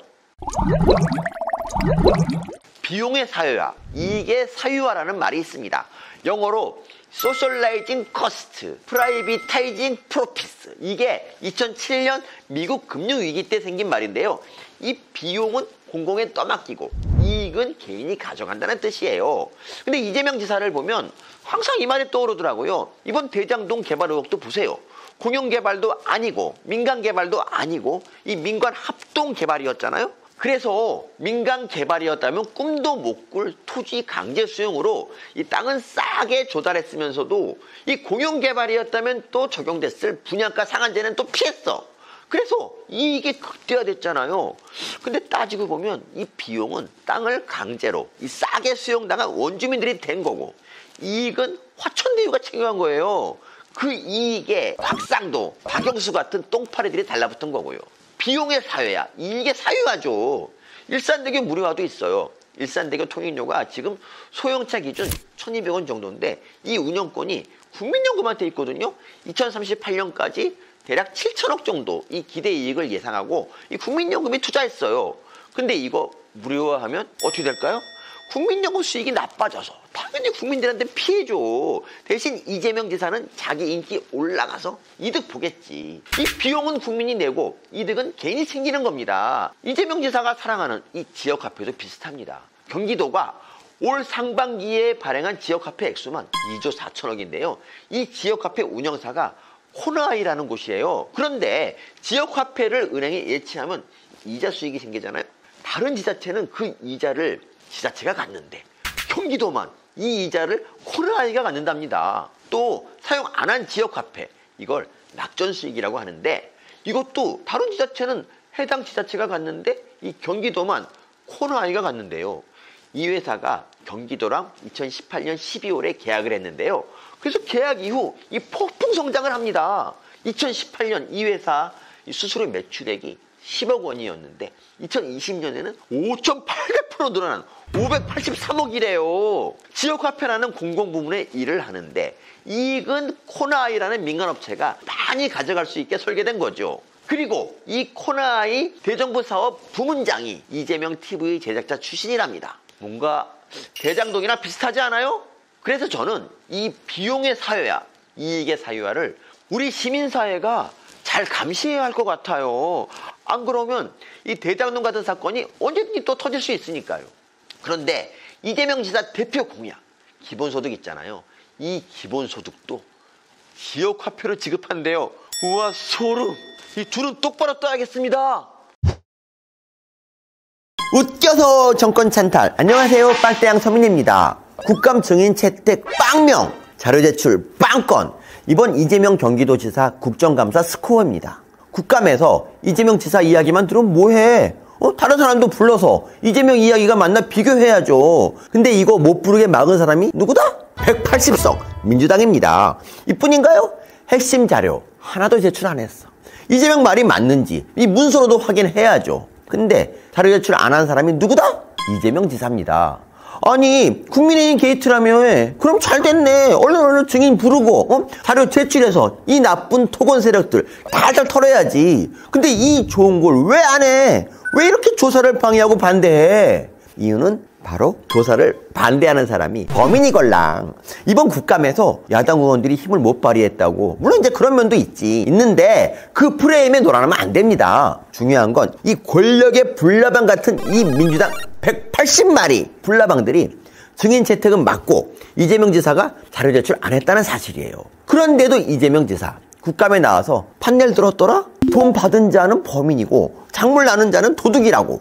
문 대통령이 북한 SLBM 발사 보면서 이 팝콘 뜯어먹는 소리죠. 이재명 지사 이번 국감 때 보니까 이 사건의 프레임을 자꾸 이상하게 옮기려고 하던데 아무리 용을 써도 안 될 겁니다. 국민들은 다 봤거든요. 이 도둑질 당한 대장동을 조사하려고 하는데 이걸 막 막는 사람들이 있어. 그럼 그 사람들이 뭐다? 바로 범인이다. 국민이 목격한 장면은 바로 이겁니다. 그리고 민주당한테 권력의 불나방이라고 제가 금방 표현했는데 이것도 너무 정중한 표현이죠. 약자답게 학술적으로 정확히 말하면 불나방이 아니라 똥파리, 구린내 풀풀 나는 똥에 달려들어서 이 표현해주고 있지 않습니까? 이번 국감에서 온몸을 던져 이재명을 보디가드한 민주당 박재우 똥파. 수사적인 과장치고도 너무 과도하다 하는 생각이 드는 것이요. 백현동 사례가 또다시 문제가 되는데요. 박재우 의원님, 그만해 주시고요. 아니, 박재우 의원, 그 충정이 정말 이 지사가 알아줘야 할 텐데. 근데 이 양반들 왜 똥에 달려들까요? 지들 보기에는 도둑놈이 작물 얻기 직전이거든. 그 작물 좀 나눠 먹자는 거야. 그 작물이 뭐냐? 바로 대통령 자리. 이재명이 각종 거짓말로 대통령 자리를 도둑질할 수 있을 것처럼 보이니까 그 뽀찌 좀 나눠달라는 아주 애타는 몸부림이죠. 어라? 그러고 보니 이재명 지사가 맞는 말도 했네. 작물 나눈 자가 도둑이라며. 민주당 180마리 똥파리들 도둑놈들이네. 대장동 사건 뻔하지 않습니까? 유동규라는 이재명 지사 측근이 몸통이 돼서 관련자들이 수천억 원을 해먹는데 단돈 100만 원도 이 자기 결제 없으면 지출 못한다는 이재명 지사가 이걸 몰랐다? 문재인 대통령이 헬기 타고 양산 왔다 갔다 하면서 농사짓는 소리죠. 근데 이 뻔한 사건을 이재명 지사는 어떻게 프레이밍하고 있느냐면요, 민간업자들이 이익을 많이 챙긴 게 문제지, 자기는 이 공익 환수를 단군 일에 최고로 잘했다, 고로 나는 능력이 있고 이 공익을 챙기는, 다시 말해서 이 국민을 챙기는 사람이다, 이렇게 포장을 하고 있어요. 이 프레임에 속는 사람들이 많어. 특히 대가리가 깨져서 이제는 아예 대가리가 없는 사람들, 대엄문 아니 대엄명, 이 사람들은 다 속아. 대가리가 없으니까 속는 건가? 아무튼 근데 이런 이재명 지사의 주장도 뭐다? 다 구라야. 이재명 지사가 대장동 사업으로 공익 환수를 잘했나 한번 확인해 봅시다. 자기 말로는 이 5,503억, 지겹게 말했던 그 5,503억을 했다고 합니다. 이렇게 말하니까 현금 받은 줄 알았지? 아니야. 공원이랑 터널 같은 사회기반시설 공사에 들어간 돈이 대부분입니다. 특히 희한한 건 성남 제1공단 부지에 조성한 근린공원이에요. 이거 공사비 2,700억을 대장동 사업에서 얻었다고, 당군 이래 최대 공익 환수다 막 이러고 있거든요. 근데 이 공원 조성 사업 이면을 보면요, 돈 물어내야 돼. 2009년, 그러니까 이재명이 성남시장 되기 전에 이 제1공단 부지를 개발하겠다는 민간업자가 있었어요.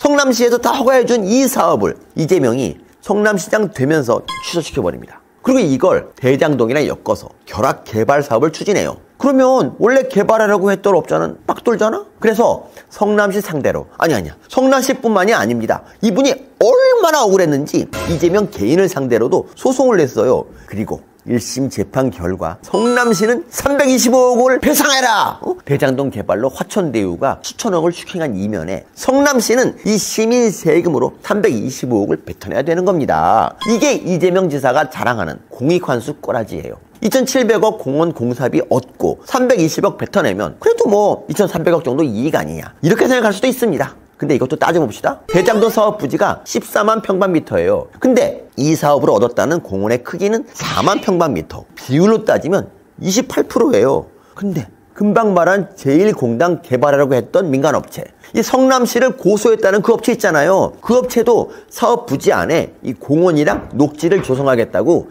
이 계획을 세웠거든요. 그 부지 비율이 몇 프로냐? 27.8%예요. 대장동을 얻었다고 이 지사가 자랑하는 공원 비율이랑 민간업체가 개발하면서 제공하겠다는 공원이랑 이 비율상 아무 차이가 없는 겁니다. 오히려 대장동은 325억을 더 뱉어내야 돼. 자, 이러면 뭐가 더 이익이죠? 그래서 엊그제 경실련이 실제로 대장동 사업 개발 이익 가운데 성남시가 얼마나 공익 환수를 했나 다 조사하고 계산했어요. 결론은 1,830억. 이게 다야. 근데 대장동 개발 이익이 지금 언론에 1조 원이라고 나오는데 경실련이 계산해 보니까 1조가 아니라 1조 8,211억. 2조 가까운 돈이에요. 여기서 1,830억 회수했으면 겨우 10% 회수한 겁니다. 이게 이재명 지사가 주장하는 공익환수의 실체예요. 근데 이 1830억 이건 제대로 된 공익환수가 맞을까요? 그것도 기가 막힙니다.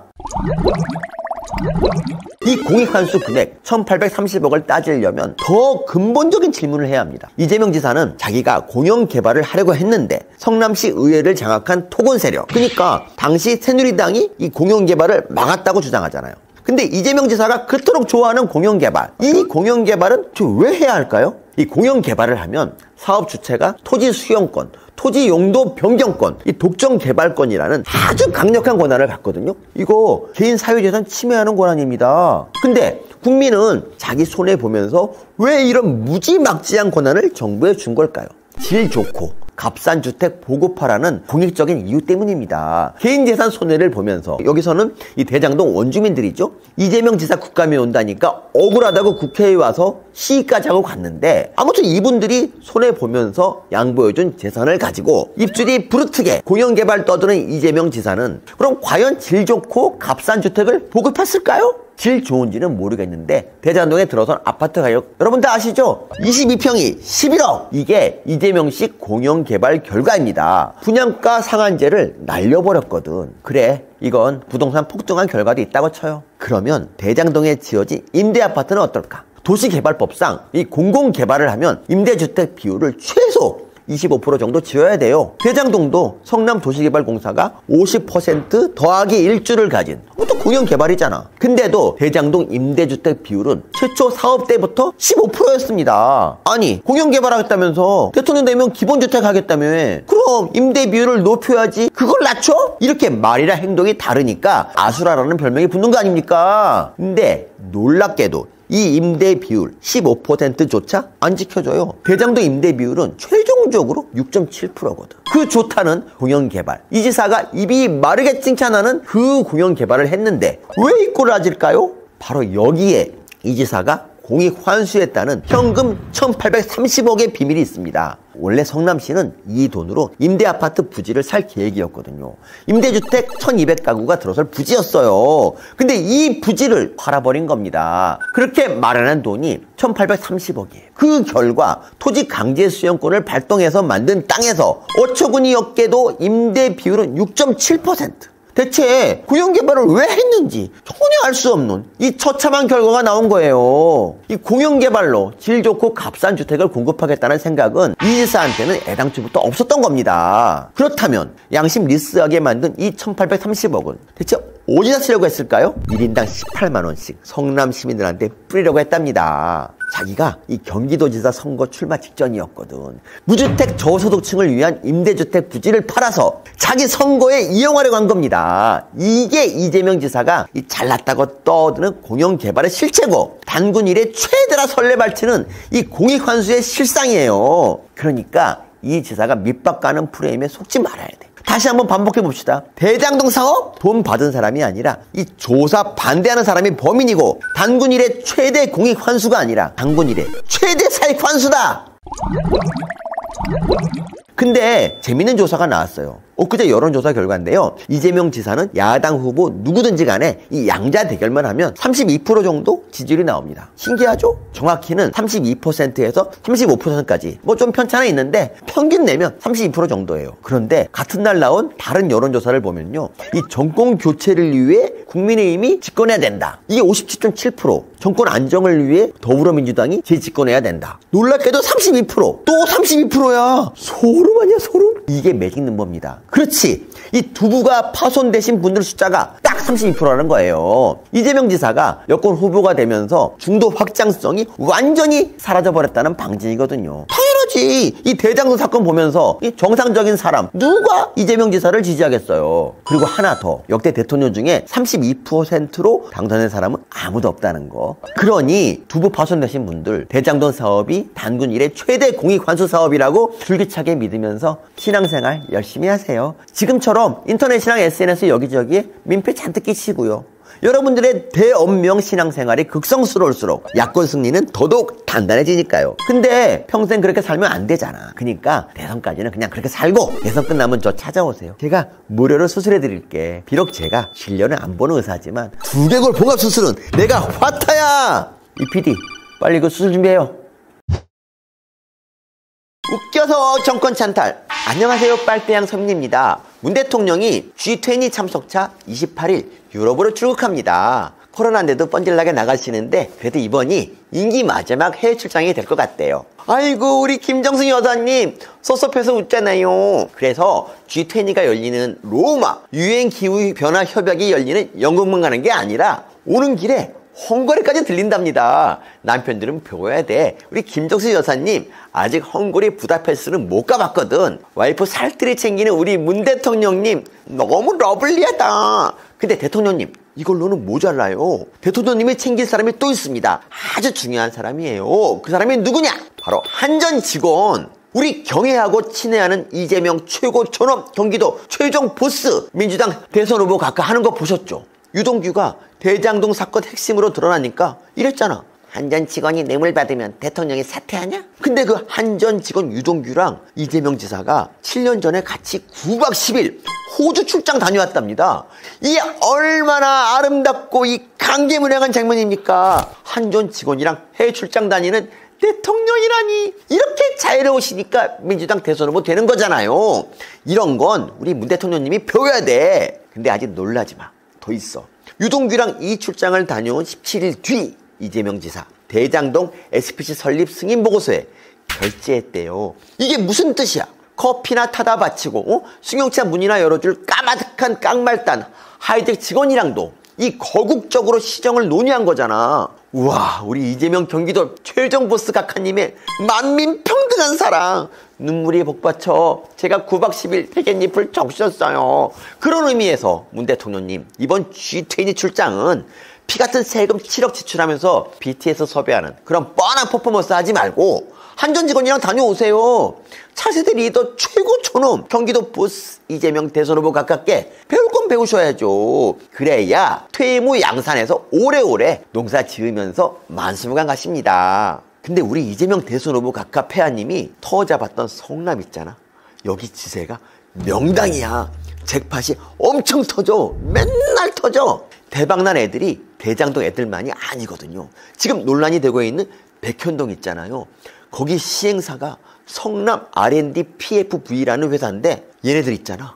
노름꾼도 평생 한번 잡아보기 힘들다는 이 로얄 스트리트 플러시 일명 노티프를 한 번도 아니고 2번이나 잡습니다. 이 시행사 분양 수익이 7천억. 이 회사에 투자한 부부가 배당받은 수익이 700억. 수익률은 무려 2000%.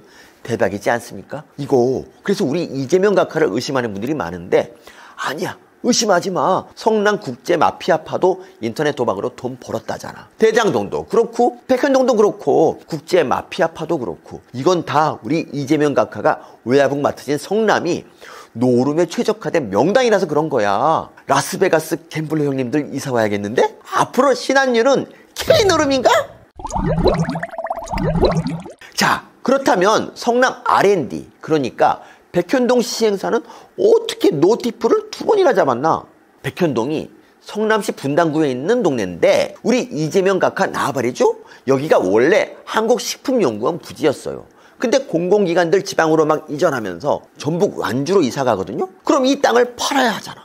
근데 안 팔려. 8차례나 유찰됩니다. 왜? 여기 부지 용도가 녹지거든. 수익성이 없으니까 당연히 안 팔리지. 그래서 식품연구원이 이 땅에 고층 아파트 지을 수 있게 용도 변경해 달라고 성남시에 수차례 요청합니다. 근데 이 공익을 사랑하는 우리 이재명 성남시청 오야분 각하가 이 민간업자들 배 두드리게 하는 요청에 응할 리가 있나요? 당연히 거부하죠. 근데 2015년 2월 갑자기 성남 R&D라는 회사가 나타나더니 이 안 팔리는 땅을 삽니다. 그리고 2달 뒤 또 갑자기 우리 자유로운 이재명 각하가 이 땅 용도 변경하겠다는 성남시 보고서에 사인을 해요. 용도 변경도 1, 2단계 변경이 아니야. 준주거지역으로 무려 4단계 상향. 그리고 9월 실제로 이렇게 용도 변경이 됩니다. 그렇게 용도 변경 요청 거부하더니 갑자기 변경해 준 거야. 그럼 이게 뭐야? 이게 바로 노티플이지. 녹지를 샀는데 준주거지역. 그러니까 주상복합 아파트까지 지을 수 있게 된 거잖아요. 시행사는 그냥 앉아서 다이슨 진공청소기로 돈 쓸어 담는 거죠. 이 영화에서나 나옴직한 노름판 아닙니까? 이런 노름판이 펼쳐지는 성남, 정말 명당입니다. 근데 궁금하시죠? 이 시행사는 무슨 스킬을 썼길래 이 노티프를 잡았을까요? 뭐 밑작비라도 했나? 그래서 언론들은 한 인물을 의심하고 있어요. 이 시행사가 땅을 사기 한 달 전 어떤 사람을 영입하거든요. 김모 씨라는 분인데 이분이 누구냐? 화려하신데 이재명 각하가 변호사 할 때 변호사 사무실 사무장이었고, 우리 이재명 각하가 성남시장 출마할 때 선대 본부장이었어. 또 우리 이재명 성남시청 오야붕이 민주당 분당갑 위원장 할 때 부위원장이었던 사람입니다. 그리고 이분 실제로 빗물 저수조 공사업체 선정을 놓고 이 성남시에 로비하다 걸려서 이 감옥까지 다녀온, 그러니까 로비 전력이 있는 분이에요. 물론 우리 이재명 각하도 이 수상스러운 용도 변경에 대해서 해명을 했어. 뭐라 그랬냐? 주상복합 지을 수 있게 용도 변경 안 해주면 직무유기로 고발하겠다고 국토부가 협박해서 어쩔 수 없이 해줬다. 예, 협박 때문에 용도 변경하신 거랍니다. 근데 국토부 얘기는 또 다르더라고요. 이 성남에만 협조 공문 보낸 게 아니라 이 지방으로 이전한 수많은 공공기관에 다 보낸 공문이었고, 아파트를 짓게 해라, 뭐 용도를 4단계 상향해라, 이런 요청은 한 적도 없답니다. 게다가 국토부 요청은 2013년부터 2014년 10월까지 있었거든요. 근데 이때까지는 아까 말했듯이 성남시가 이런 요청을 다 거부했어. 근데 백현동 시행사가 설립된 게 2014년 12월, 이 회사가 김모 씨를 영입한 게 한 달 뒤인 2015년 1월, 그리고 이 파리만 날리면서 안 팔리던 땅을 이 회사가 산 게 또 한 달 뒤인 2월, 그리고 이재명 각하가 용도 변경 검토 보고서에 사인한 게 그 2달 뒤인 4월. 게다가 김모 씨가 시행사한테 받은 돈이, 놀라지 마세요, 무려 70억! 이 대장동 50억 클럽보다 20억 더 많아. 엄청 어마어마한 일을 해줬나봐. 이렇게 아구가 딱딱 맞으니까 지금 여러 언론이 이재명 각하가 한전 직원이랑 해외 출장 댕기면서 챙겨주듯이 이 김모 씨라는 이 자기 옛날 직원 챙겨준 거 아니냐, 이렇게 의심들을 하는데, 의심하지 마. 그냥 성남 땅이 명당인 거야. 이재명 각하처럼 형수한테 욕하고 살아도 대소로 뭐 되는 땅이야 거기가. 이뿐이 아니야. 성남 땅이 얼마나 명당이냐면 이 시행사가 그 뒤에 한 번 더 노티프를 잡거든. 성남시가 이 땅을 용도 변경해 줄 때 시행사가 제출한 계획은 이거였어요. R&D 센터랑 임대 아파트를 짓겠다. 근데 어랍쇼? 실제 지어진 건 그냥 일반 분양 아파트, 임대 비율은 10%밖에 안 돼. 왜 이런 일이 벌어졌냐? 2016년 12월 지구 단위 계획을 변경하겠다는 시행사의 요청을 성남시가 또 오케이 해줬거든. 처음 계획처럼 임대 아파트 지었다면 돈 얼마 못 벌었겠죠? 근데 이걸 일반 분양으로 바꾸면 어떻게 돼? 이러면 이 다이슨 진공청소기 수준이 아니야. 이거 돈벼락 맞아 죽을 수도 있어요. 그렇습니다. 이게 바로 두 번째 노티플이에요. 물론 우리 이재명 각하가 외압을 먹던 성남시는 준비된 해명이 다 있습니다. 계획된 임대 아파트가 중대형이라 서민 주거현실에 안 맞아서 바꿔줬다. 근데요, 우리 이재명 각하가 공약으로 밀고 있는 기본주택, 그것도 33평 중대형까지 있더만. 그럼 그것도 이 서민 주거현실에 안 맞네? 라면서 비판하는 분들이 많은데, 제가 누차 말했잖아. 의심하지 마. 이 백현동 아파트 있잖아요. 산지관리법상 옹벽 높이는 최대 15m까지인데요. 여기는 최대 높이가 50m야. 옹벽이 시야를 다 가리는데, 이런데 우리 이재명 각하가 사랑하는 서민들이 살아야 돼? 이런 데는 돈 많은 사람들, 그러니까 우리 각하가 죄인 취급하는 사람들이 살아야죠. 그래서 용도 변경해 준 겁니다. 아니, 해준 걸 거예요. 제가 이러면 또 용도 변경을 무리하게 해주니까 저런 옹벽이 나온 거 아니냐, 이렇게 따지는 분들이 있어요. 이런 분들께도 제가 우리 이재명 경기도 최종 보스 각하님이 하시는 답변 방식으로 답변해 드릴게. 자, 대장동은 누구 잘못? 토건 세력 잘못. 대장동 아파트 비싼 건 누구 잘못? 이명박근혜 잘못. 그럼 옹벽은 누구 잘못? 건설업체 잘못. 간단하죠? 성남시 부동산에 이 노름파를 벌여서 이 전 세계의 K노름을 전파하는데 불철주야 멸사봉공하신 우리 이재명 경기도청 오야분 각하님, 제가 매우 존경하는데요. 한 가지 궁금한 게 있어요. 대장동, 백현동이 크게 터져서 더 이상 부동산으론 잭팟 안 터질 것 같은데 다음 K노름 아이템은 뭔가요? 지역 화폐인가요? 힌트 좀 주세요. 저도 콩콩을 좀 묻히고 싶어요. 아니 열심히 일하면 뭐합니까? 민주당 5년 동안 사다리 다 끊겨서 비트코인이나 이 주식 같은 거 아니면 이 국민들 먹고 살 방법이 없는데 저는요 우리 이재명 오야분각하가 대통령 되면 나라가 마치 집처럼 편안할 것 같아. 왜? 전국이 하우스 될 거니까. 아차! 하나 더. 지금 야당이 경선 중이라 서로 막 치고받고 싸우느라 정신없는데요. 그래도 잊지 말아야 할 게 있어요. 바로 대여투쟁. 그리고 이 대여투쟁의 본사는 나 빨대왕!